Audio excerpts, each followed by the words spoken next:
Путин шокировал депутатов с заявлением о войне. Хозяин Кремля внезапно заговорил о российских потерях. В Москве больше не верят в победу. Россия отвела войска, технику спешно вывозят. Минобороны говорят о захвате территорий. Тяжелая потеря РФ. Москва лишилась дипломата. НАТО перешло к радикальным мерам. Санкций больше не будет. ЕС меняет правила игры. В Кремле такого точно не ожидали. Быть украинцем теперь небезопасно. Жестокое нападение потрясло страну. Срочное обращение к населению Польши. Об этих и других событиях к утру вторника, 28 июля. Вторник, второй день недели, и самое время узнать, что творится в мире к этому часу. В эфире «Нехта». С вами Олесь Корниенко. Россия, Путин, победа! Нет, все-таки Геббельс из Вячеслава Володина никакой. Последнее заседание Госдумы 8-го созыва спикер завершил вот таким призывом. Коллеги, Россия, Путин, победа! Автор преснопамятного мема «Есть Путин, есть Россия, нет Путина, нет России» повторял свое заклинание с трибуны ни много ни мало 5 раз. Но депутаты так и не подхватили эту кричалку. Полупустой зал ответил лишь аплодисментами, которые сложно назвать бурными или даже продолжительными. Похоже, многие отлынивали и практически не хлопали. В общем, вместо эффектного финала получился неловкий. За 5 лет Дума оправдала свое народное название «бешеный принтер». По словам Володина, за 5 лет уходящий состав депутатов принял почти 3000 федеральных законов, включая около 250 антисанкционных. Спикер призвал депутатов сохранять сплоченность и обеспечить достижение целей СВО. Надо нам проявлять стратегическую выдержку. Но, похоже, депутаты то ли недостаточно верят в победу, то ли в Путина, то ли все вместе. Правда, уже на встрече с самим руководителем Кремля присутствующие постарались и хлопали более энергично. Мы добьемся своих целей и вместе сделаем все для победы, для России.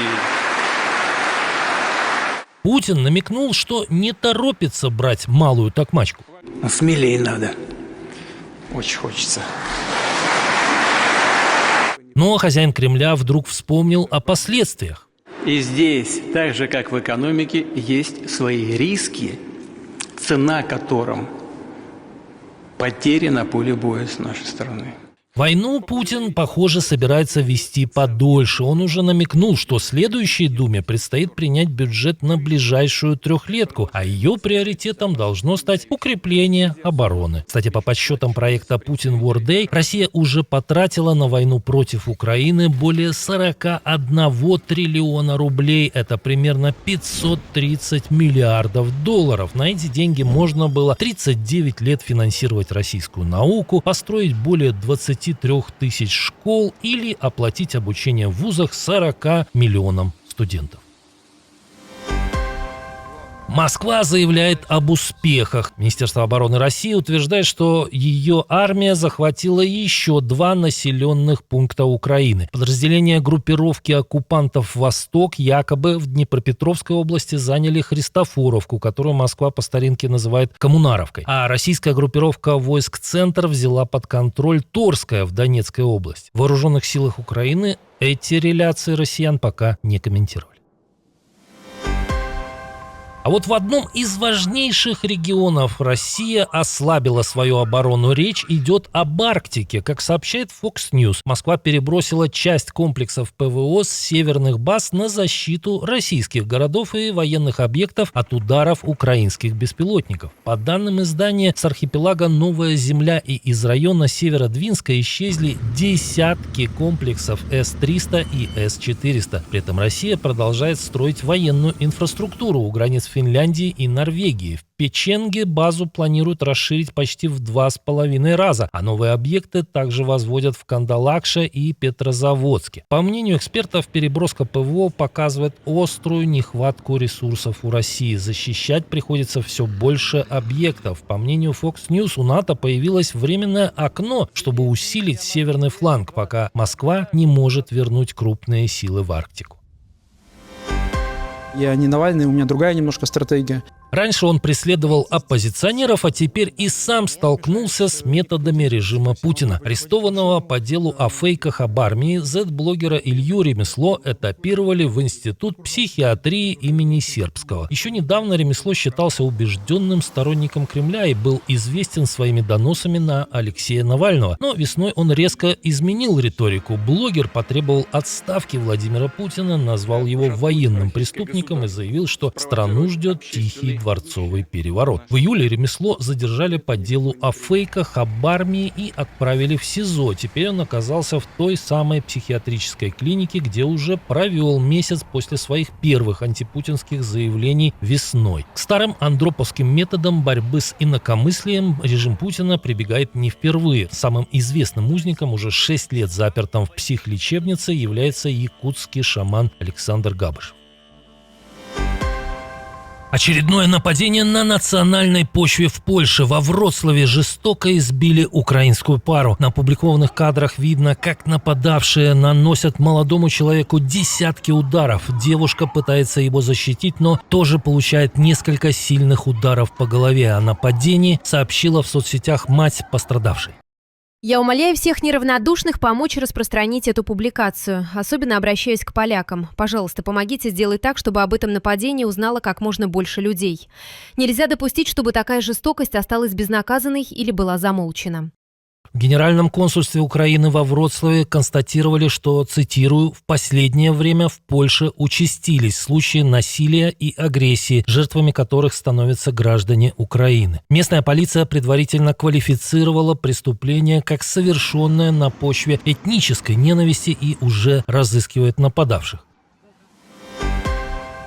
21-й пакет санкций станет последним, Евросоюз может изменить правила игры. Как пишет Financial Times, в Брюсселе обсуждают новый механизм введения ограничений против России после того, как Греция затормозила принятие очередного пакета санкций. По данным издания, Афины несколько недель добивались исключения для своих судов, перевозящих российский сжиженный газ. Теперь в ЕС хотят лишить отдельные страны возможности блокировать весь пакет из-за одного спорного вопроса. Одна из идей, которую обсуждают европейские чиновники, это отказаться от крупных пакетов и вводить санкции небольшими тематическими блоками. По их мнению, так будет сложнее затягивать решение с помощью права вето. Чемодан, вокзал, Россия. Румыния высылает сотрудника посольства РФ. Такое решение МИД страны принял после серии нарушений воздушного пространства страны российскими беспилотниками. Российскому дипломату были представлены фрагменты беспилотника, уничтоженного на территории Румынии, происхождение которых, как подтвердила прокуратура, является российским. В ходе встречи послу России была вручена официальная вербальная нота, уведомляющая о решении объявить его нежелательным лицом, требуя от него покинуть территорию Румынии в течение 5 дней.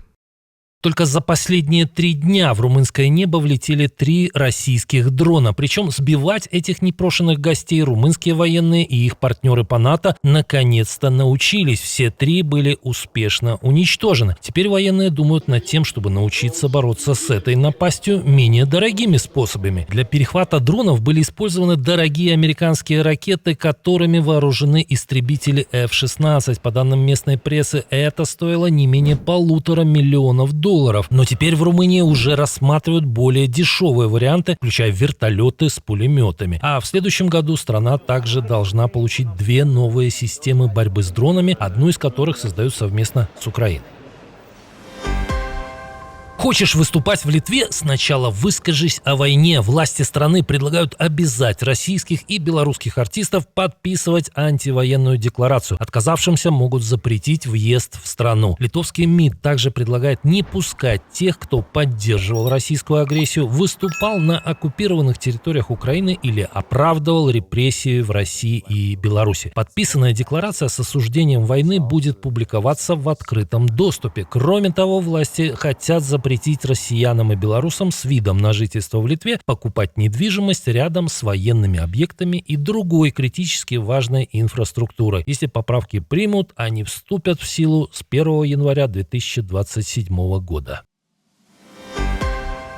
А у нас сногсшибательная новость из рубрики «Кино и немцы». Заявленная борьба с нацизмом в России приобретает все более удивительные формы. В стране теперь можно совершенно легально посмотреть фильм, который восхваляет вождя Третьего Рейха. И искать это творение долго не нужно. Ленту опубликовало само Министерство юстиции. Имя Адольфа Гитлера, создателя Германской национал-социалистической рабочей партии, известно всему миру.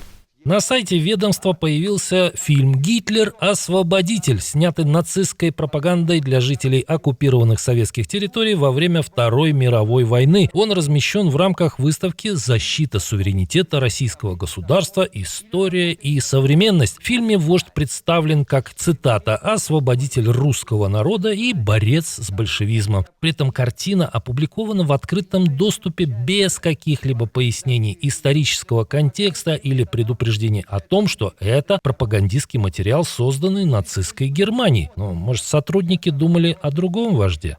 Помогать ему всеми силами – это долг каждого любящего свою родину человека. Как говорится, никогда такого не было, и вот опять.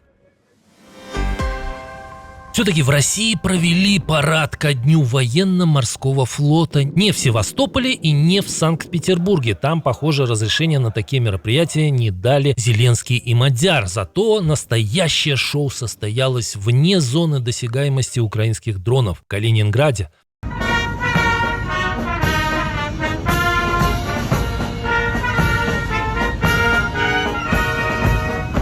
Правда, в соцсетях это действо почему-то издевательски окрестили днем военно-морского, но не флота, а плота. Спасибо, что досмотрели до конца. Увидимся вечером.